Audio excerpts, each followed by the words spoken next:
শেষমেশ পালিয়ে গেল জননেত্রী শেখ হাসিনা, মানে বঙ্গবন্ধুর মেয়ে শেখ হাসিনা এবং শেখ হাসিনার ছোট মোড় পদত্যাগ করে পালিয়ে চলে গেল ইন্ডিয়া এবং ইন্ডিয়া থেকে চলে যাবে লন্ডন। এই খবর আমরা পেয়ে গেছি।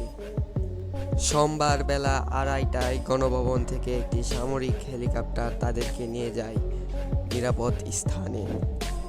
হেলিকপ্টার নিয়ে তারা ভারতের পশ্চিমবঙ্গের দিকে রওনা দিয়েছে। বঙ্গবন্ধুর মেয়ে শেখ হাসিনার কি থেকে কি হয়ে গেল এটা। দেশ ছাড়ার আগে শেখ হাসিনা একটি বক্তব্য রেকর্ড করতে চেয়েছিল, কিন্তু তা রেকর্ড করতে পারেনি। দেখতে পাচ্ছেন বাংলাদেশের জনগণের পাওয়ার কত। এখন যদি শেখ হাসিনাকে বাংলাদেশের জনগণ সামনে পায় তাহলে কি করবে তা আমরা নাই বলি। আমাদের দেশের প্রধানমন্ত্রী দেশ ছাড়ার আগে, মানে পদত্যাগ করার আগে একটি বক্তব্য রেকর্ড করতে চেয়েছিল, তাও করতে পারেনি। খুবই কষ্টের কথা এটি।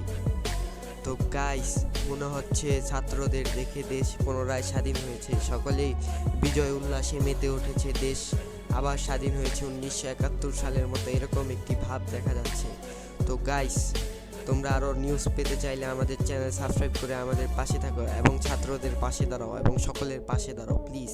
এই দুঃসময়ে ছাত্রদের পাশে দাঁড়ানি খুব দরকার। এই স্বাধীনতা আমাদেরকে ধরে রাখতে হবে। বাই। গণভবনের ছেলেবেলা শুয়ে আছে। আমাদের দখলে গণভবন, গণভবন আমাদের দখলে, গণভবন আমাদের দখলে।